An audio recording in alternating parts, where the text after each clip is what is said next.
Hey there, I'm Kettlebell Emma. Welcome to my page. A lot of you know me from my pull-up content, which is great because today I'm going to be teaching you how to get your very first pull-up. We're going to start on the floor and work our way up to pulling ourselves over that bar.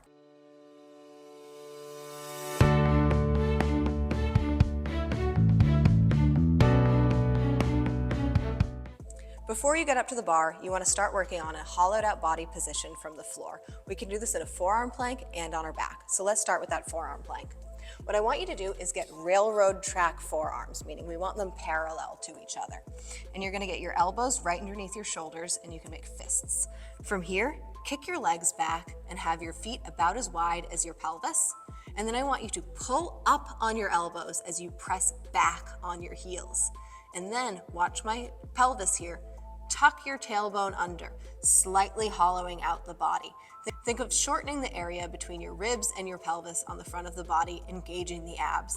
And you want to work on 15 to 30 second holds here. Now we're going to work on that position on our backs and we're going to really strengthen the core. Lying down, lifting your hips to get your pelvis on the floor, and then bring your knees up to 90 degrees. Now take a sharp exhale, pushing your lower back into the floor and pulling the belly button towards the spine. Now, take your hands and reach them across the room as you lift your head and shoulders off the floor. You should feel your shoulder blades clear the floor here. And then you'll work on 30 to 45 second holds in this baby hold position. Next, you'll work on half hollow holds. And this is where we take our arms alongside the ears and then kick one leg out in front of us. And you'll work on 15, 20, 30 seconds per side, switching legs at that mark. And then finally, you'll want to work on kicking both legs out while keeping the lower back pinned to the floor. Now, the farther to the floor the arms and legs go, the harder this is. And if you get to the point where the lower back peels off the floor, you know you've gone too far. So from that full hollow hold position, you should be able to do 30 plus second sets before you move on to trying to attempt this on the bar. We're going to take that hollowed out position we did on the floor up to the bar because ideally you want to be doing all of your pull-ups and pulling exercises from a hollowed out position. So I want you to start up on a box or bench where you can actually just reach your pull-up bar and get your hands a little wider than the shoulders, grab onto that bar, and then you're going to pull your shoulders away from your ears. From here, if you're not already, step off that box or bench and I want you to pin your toes together, squeeze your butt cheeks, and kick those legs out in front of you, coming into a banana position. We want to be hollowed out with our legs in front of us. And you're going to work on holding this position for 15, 30, up to 60 seconds. This is working on both grip strength and the core strength that you need in order to hold the hollowed out position as you do a full pull-up. The next step is a scap or scapular pull-up. You're going to do this once you can do a hollow hang for at least 30 seconds, and you'll be alternating between hollow hangs and scap pull-ups as you work towards that ultimate goal of a pull-up. So you're going to get back onto the bar in a hollowed out position. Pull the shoulders away from the ears, kick the legs out in front of you, and then lower down from the shoulder blades and pull yourself back up. This is the first bit of moving up and down in a pull-up, but you're not going to be bending the elbows. Keep those arms long. If you're not sure if you're doing those scapular pull-ups right or don't really feel like you can get any range of motion, I want you to come down to the floor and reach your arms up overhead. Now pull your shoulders down your back, thinking of pulling the shoulders away from the ears. Your arms are going to get wider. And then reach up again and your hands come together. When you do this on the bar, instead of the arms moving apart, your chest comes towards the bar. The scap pull-ups and hollow hang are going to build shoulder and grip strength, and now we actually want to start working on some pulling strength. So we're going to do assisted reps with a band, and there's two different ways you can get into these banded pull-ups. The first is if you have a squat rack, you're going to take your J-hook and you're going to put it on the rack so that way it pulls towards the middle. We don't want to have it on the inside, because now we're going to take this band and we're going to put it between the two hooks, just like that. Now, the heavier the band, the more assistance it's going to provide you. And you want to have it somewhere around mid-thigh height when you go to reach the bar.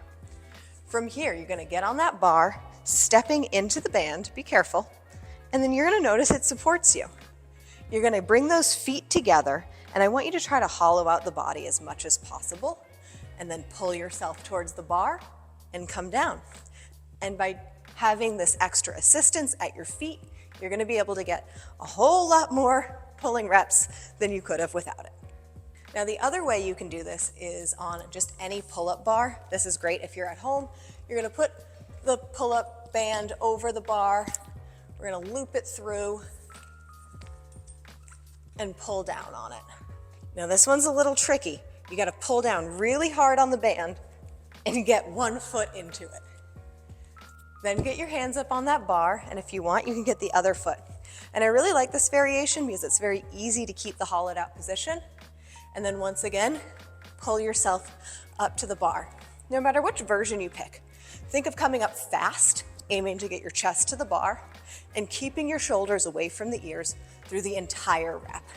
Try not to let yourself come fully lax at the bottom with the shoulders coming out of the sockets. It's gonna be really hard to initiate into the next rep. Banded pull-ups are gonna be great for the absolute beginner. But once you get comfortable with those banded reps and you can do at least 10 at a time for about 3 sets, I also want you to start incorporating in negative pull-ups. And this is where you're gonna use something like a tall stack of plates or a bench, and hopefully yours is a little sturdier than mine, in order to get yourself so your chin can pretty easily clear that bar. You wanna use as little energy as possible to get over that bar. And then imagining my chin's already over the bar, I'm gonna have to hop here a little bit. I want you to first pull your shoulders away from your ears and then get your chin over the bar and step off of your stack of whatever's underneath you and come down with as much control as possible in that hollowed out position. You'll then go back to whatever was helping you get up. And once again, you're gonna pop yourself over the bar and then come down with as much control as possible. Negatives are working on the part of the pull-up that is easier. I say that in quotes because it's still very challenging, but you're defying gravity instead of trying to overcome it on the way up. So we like to work on strengthening the negative portion of the pull-ups by clearing the bar without any assistance, and then work on the more challenging part of the pull-ups, the actually pulling yourself over the bar with the band. And you're gonna wanna work on both of these for quite a while before you move on to the next step. After those banded reps are feeling strong, you can move on to jumping pull-ups. This is where you're gonna use a little assistance to clear the bar, but much less than you were with those bands. So you're gonna hop to clear the bar and then come down with control like you did in your negatives. These are all the tools you need to be consistently using in order to achieve your first pull-up. Now, like I just said, consistency is queen here, and you really want to be practicing these skills 2 to 3 times a week, or as much as your shoulders and neck can tolerate. In the beginning of your pull-up journey, for probably the first few weeks, you're going to be doing that floor work with the forearm planks and hollow body holds. Then once you're feeling strong, you go up to the bar. We're going to add in the hollow hangs and the scap pull-ups. And then once you're moving on to those assisted and negative and jumping pull-ups, you're not going to abandon the floor work and the shoulder activation exercises. We want to keep those in to keep your body from revolting against you for doing all of this pulling work. So you're going to be layering in skills and not replacing them. Now I've worked with hundreds of people on getting pull-ups, and I hear 2 main complaints. The first one has to do with hands. People feel like their hands are slipping and they have difficulty with the grip strength. And the other complaints have to do with either initiating the pull-up and starting it, or the very end where you're clearing the bar. Now the hand slipping, that's pretty easy. If you feel like you're just sliding off because maybe your bar is a little slick, you can use chalk or liquid chalk, and that's gonna absorb all the moisture in your hands and kind of Velcro your hands to that bar. Now, if you feel like your grip is the limiting factor, I want you to incorporate more scap pull-ups and hangs so you can just get time on the bar. Sometimes if we take assistance for all of the exercises, we don't actually develop enough grip strength to do the pull-ups. Now, if you're having difficulty either starting the pull-up or finishing it and clearing the bar, I want you to work on holding yourself at all of the tricky points of the pull-up. So you're gonna get on the bar and you're gonna jump or step over to get your chin above the bar. From here, try to stop swinging, and I want you to hold for 5 seconds with your head above the bar. Then lower down and get your head at the bar height, another 5-second hold. And now you're gonna come to the bottom with your shoulders still engaged in that active scap pull-up position, and you're gonna do another 5 seconds here.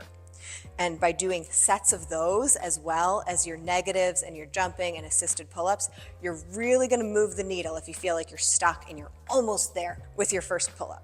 Everyone's pull-up journey is gonna be different, and the amount of consistency you can dedicate to this and the amount of pulling that your body can tolerate is gonna dictate when you get to the ultimate goal of your first pull-up. But if you don't want to have to go in on it alone, I've got you. My SheBeast app has a Get Your First Pull-Up program, as well as tons of other programs that are both kettlebells and body weight for everyone from the beginner through an advanced athlete. So you can get the link to that here or in the description below, and I hope to see you there. As always, if you enjoyed this video, please make sure to like and subscribe, and I'll see you next week.